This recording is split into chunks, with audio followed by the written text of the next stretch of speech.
folks. Howard at Ragland Piano Company. Well, we've done all the tear down to this one and then done some of the reassembly, painted everything inside black, or replaced, in this case, replaced that piece for the soundboard there. I like everything to be nice and clean, so we go over almost everything inside the piano with either a coat of flat black paint or clean it. So what we're going to do in this video is get the Keyset installed, and I'll share with you some of the things that I've run into that make it easier and some of the things to stay away from.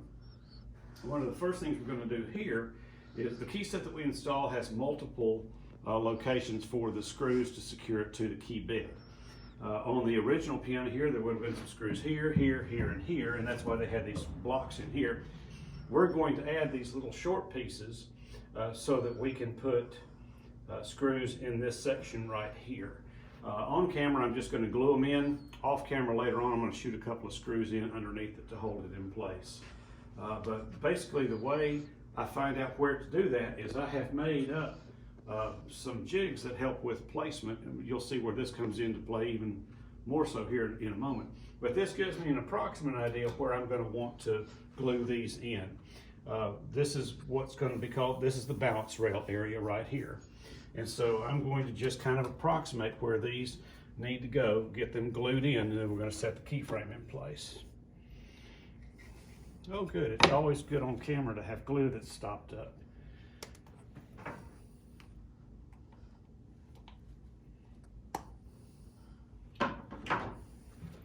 It's the camera person's fault.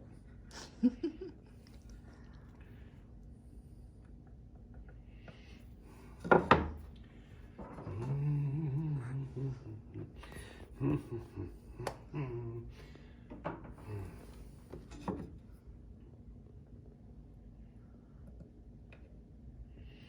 believe we'll just cut that part out, Casey. All right. Think about that. Oh, that's a big old booger, wasn't it? I'm just gonna wipe it on the wall like I do at home. Lordy. Alrighty. Maybe we'll put that in the outtakes reel.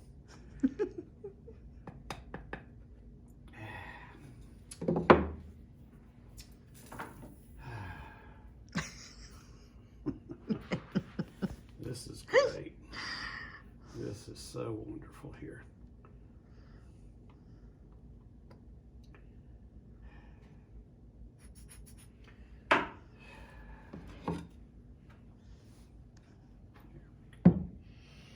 Okay, now I just place it, gluing it in place, and center it up in this opening right here. And that's going to be close enough to what we need to do. Get all the glue, get mashed down really good there.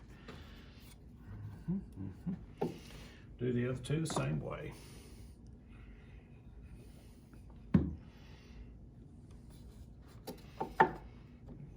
As you can see, I have screwed this piece down. This is called the key slip. This piece is screwed down because we're going to reference where the keyframe goes and several other things off of where the back side of this is. So it's important to have this screwed down. The blocks, cheek blocks, are not terribly important. They're going to help us, but they don't have to be screwed down.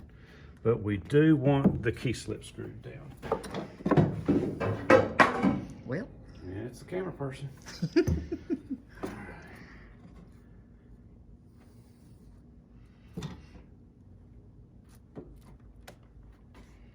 Okay, so that's going to have those put in place. And again, that doesn't have to be exact. The row of screws is just going to kind of be down the center right there.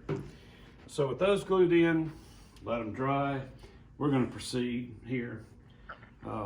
Now, it's worth pointing out that the new key sets are generally 1/8 of an inch, maybe 1/4 of an inch bigger, longer than the original key sets.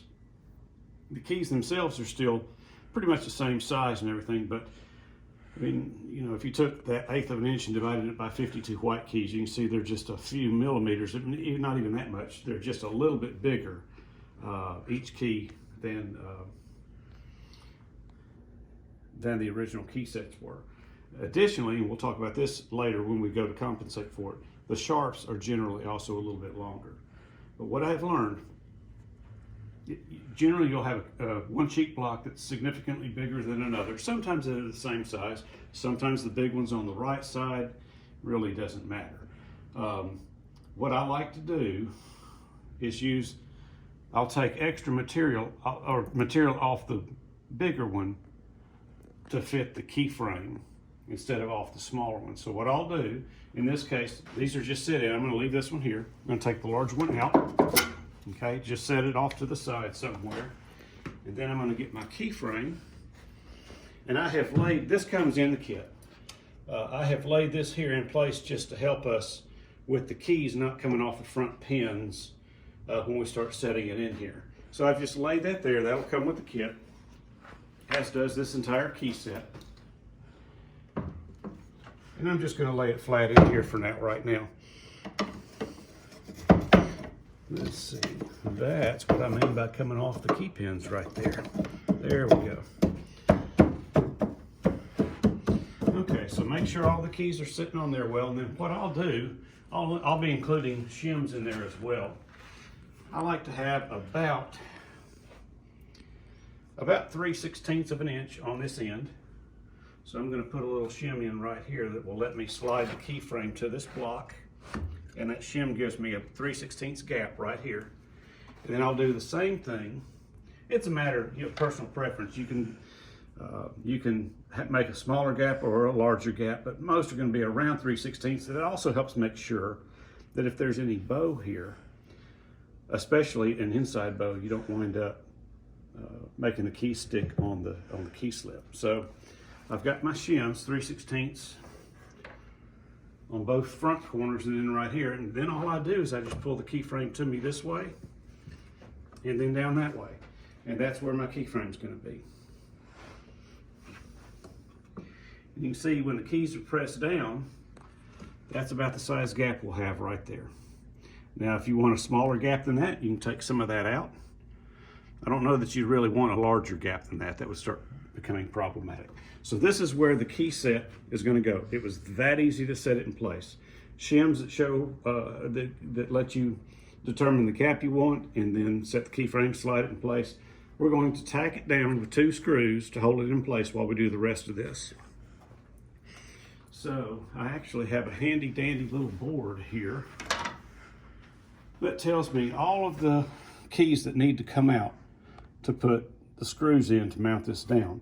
Now, since we're only doing a few of them right now, or a couple of them right now, I'm going to use this screw hole here. Then I'm going to take out the last few down here to shoot this in down on this side.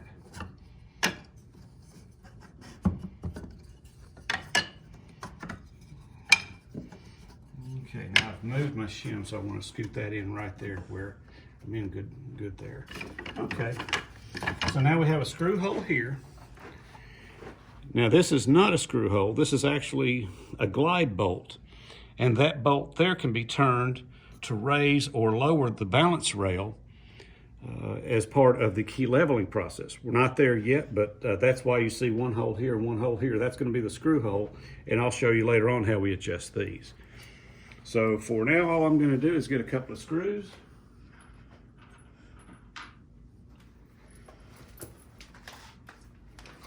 And shoot that down so we can keep working.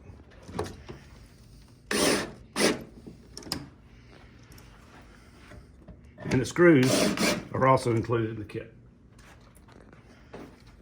Okay folks, so off camera, I pulled out the keys that needed to be out in order to access the mounting points for the key frame. I've got a list. This is my shop version of it. I've got everything just scribbled on a piece of paper, but the instructions have this information to tell you which keys you need to remove in order to finish mounting the key frame down. So that's been done off camera. We pulled the shims out. Now what we're going to do, I mentioned just setting the back rail in earlier, which we did. We're going to go ahead and secure this where it needs to be. And again, we've got some jigs to make that easier. Now the version we send in the kits is actually a piece of cardboard. Since we do this several times a week in the shop, I went ahead and cut one out of hardboard. But so what I do here is I'll fit these notches around the front rail and the balance rail, just like that. I'll come down to this end, slip the cheek block out, and work it in right here as well on this end. This is a really tight fit. We'll get it in there. I'll just slip it on this way right here. So all the way in this way as tight as it'll go. And then you'll see the notches on each end where the back rail needs to go.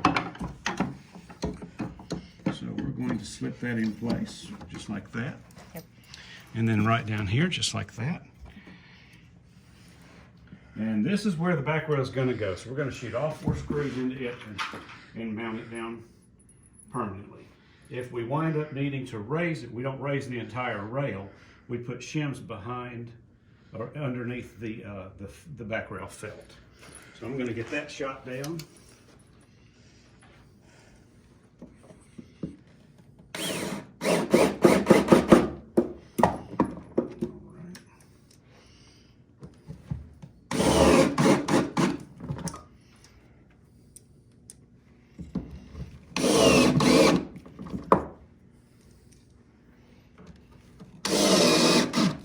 Okay, back rail's installed.